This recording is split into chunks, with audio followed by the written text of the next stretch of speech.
I reinvented myself at 54, and I am going to show you the 4 steps that got me here. And the funny thing is, I didn't even know I was doing these 4 steps in the moment. I was just winging it. But looking back, I could see very clearly that this was the formula. And so I'm sharing that with you so you don't have to stumble through like I did. So here's the thing, these 4 steps are equally important. You cannot skip any of these. And the first one is the one that most women skip entirely. But if you do, then the other 3 won't work. So be sure to pay attention. Hello, if you are new here, I am Tess, and 2.5 years ago, I left my toxic job and my toxic relationship at the same time.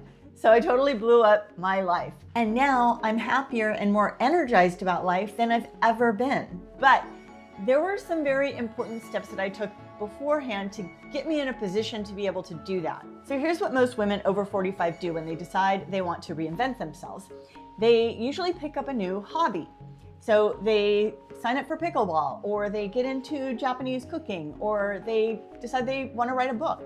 And listen, hobbies are great and they're important to explore, but I reinvented myself completely without even picking up any hobbies. And I was actually just talking about this with a friend who said that she tried to reinvent herself many times by doing these things. But hobbies alone don't really work for reinvention because they are treating the outside when the problem is on the inside. So you really need to address the foundation, and every single thing that changed in my life, the job, the relationship, the confidence that I built, and even this channel would not have happened if I hadn't taken this step.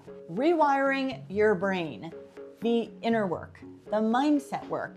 And don't you roll your eyes at me, Missy, I can see you doing that, because I honestly felt a little weird about that too. I was not really into mindset stuff.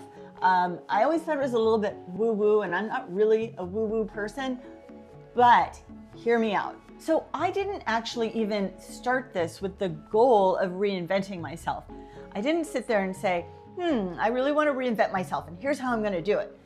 No, I just felt miserable and I didn't want to feel miserable anymore. I was in this toxic job and relationship and I was just depressed all the time and anxious and exhausted.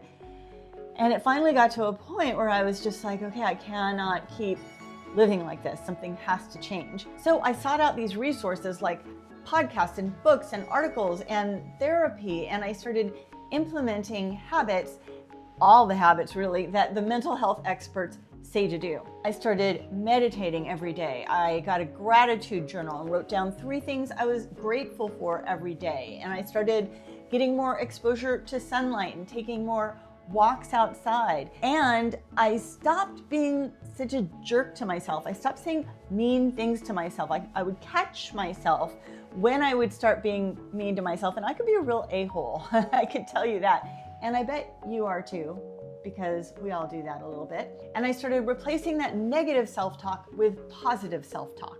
And for a long time, I would be doing these things and just not really see much change. Maybe a little bit of a change in the short term, but not really in the long term. And it was getting really frustrating, and I almost quit about a dozen times because it was like, well, what even is the point? But the thing is, if you are trying to undo a lifetime of bad habits and a mindset that is holding you back, it can take a very, very long time. I'm not talking weeks or months even. It could take longer than that. And what I didn't realize is that it was working. I was in the process of rewiring my brain. I was in the middle of it, and I just wasn't seeing the effects yet.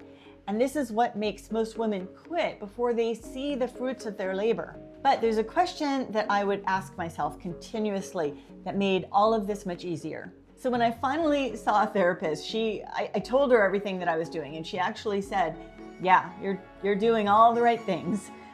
But then she gave me a question to ask myself that I actually still use today, which was, with every choice you make, ask yourself, is this moving myself toward better mental health? Because my mental health was suffering and my goal was to restore my mental health. So for example, my HOA was pressuring me to join the board. And if you know anything about HOA boards, it's basically an unpaid position where everybody hates you. Ow! And this little guy apparently hates me too. Why? Why are you doing that? But anyway, so I knew that joining the board would take up time and energy that I didn't have, and my anxiety would just spike to the moon. So I said no without any guilt, because I was saying no to them and yes to my mental health. So that became the barometer. So think about your goal or whatever it is you really want, and always ask yourself with every choice, is this going to help me get to where I want to be? And that makes your decision so much easier. Okay, so the inner work is crucial, but like I said, I really wasn't seeing the effects that much at first. And there was a specific reason for that, which I didn't realize at the time. It's because I was still stuck in these two toxic situations, which was my job and my relationship. So step 2 is leaving what's holding you back. If you are still in a toxic environment, whether that's your job or a relationship or both or something different, whatever it is for you, that situation is actively working against everything you're trying to rebuild. And every single day you're in it, it is poisoning your mind and stalling any progress that you might have made. It's sort of like trying to fill up a bathtub with the drain open. And I get it, your job and your relationship are two of the biggest things in anyone's life, and so leaving either one of those, especially both of those, feels like a major upheaval. The stakes feel enormous, and they are. This is the scariest part for a lot of people, but you have to take those big leaps, and oftentimes you have to take them with a leap of faith.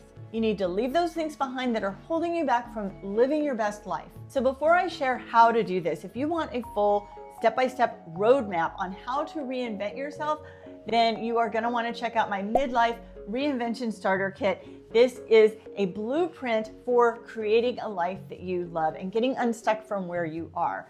And it is totally free, and it's linked below, so be sure to check it out, and it's going to give you something concrete to work with. And let me know in the comments, what is your biggest block when it comes to reinventing yourself in midlife? So leaving what's holding you back can feel painful sometimes, because sometimes it involves leaving people or what you consider to be stability.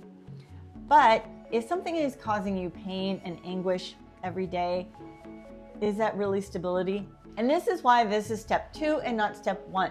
Because if I had not done that inner work on myself, I would not have had the confidence and the belief in myself to be able to do those hard, scary things, or even see why it was necessary. I finally quit my toxic job and started consulting, and I love it.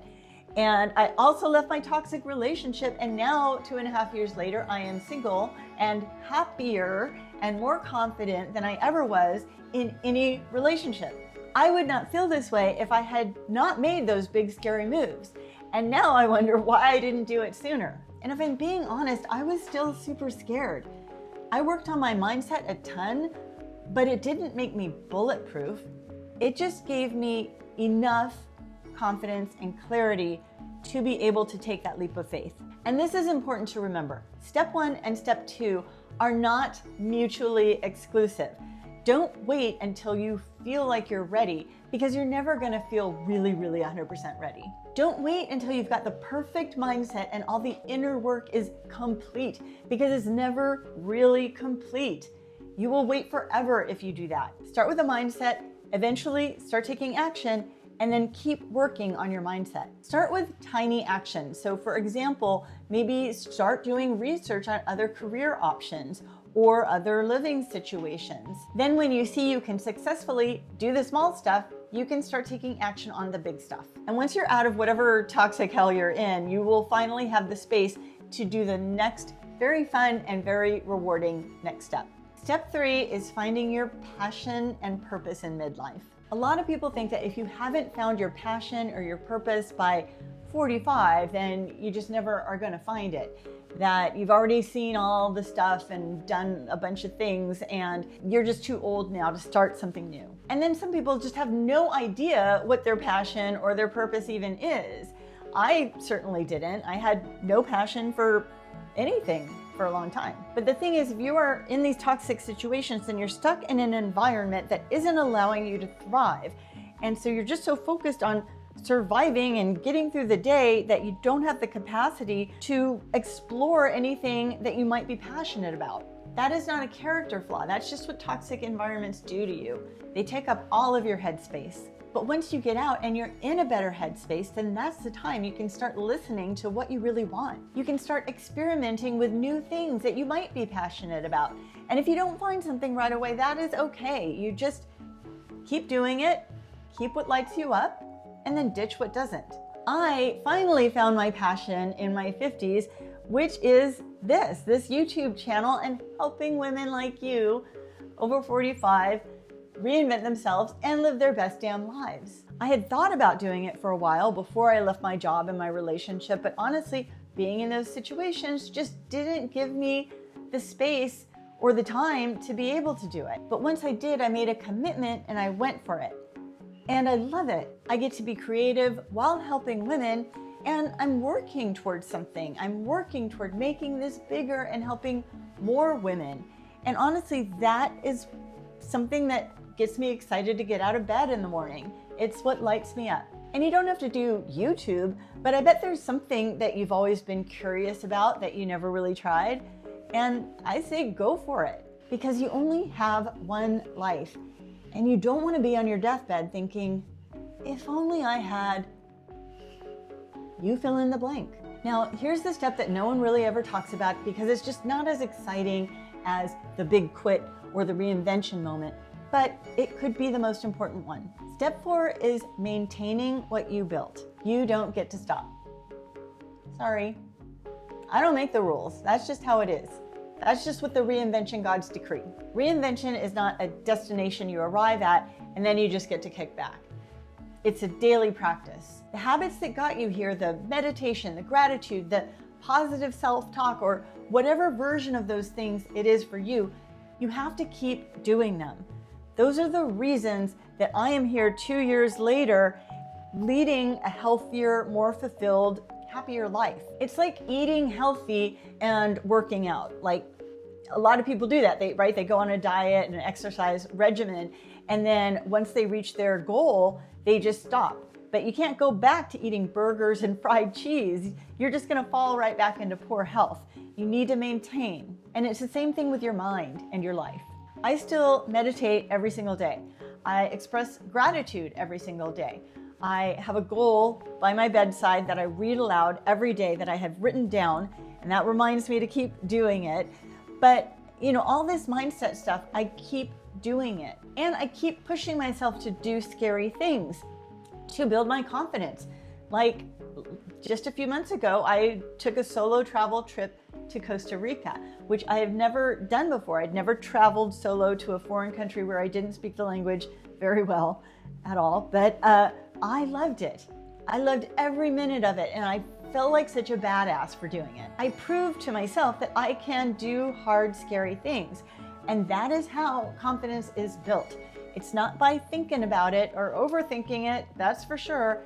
It's about doing it and surviving it and then coming out on the other side and saying, yeah, I did that. Every time you do the scary thing, you are collecting more evidence that you can. And eventually, all that evidence starts to win out over the fear.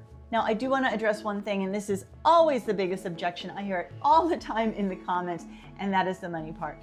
Because a lot of times women think that they need that job or the relationship for financial stability. And I address the many moves that I made to be able to leave my corporate job in this video right here. It is a practical guide that will help you be more financially secure so you can take that leap too. So I will see you over there, and remember, you're a bad mamma jamma.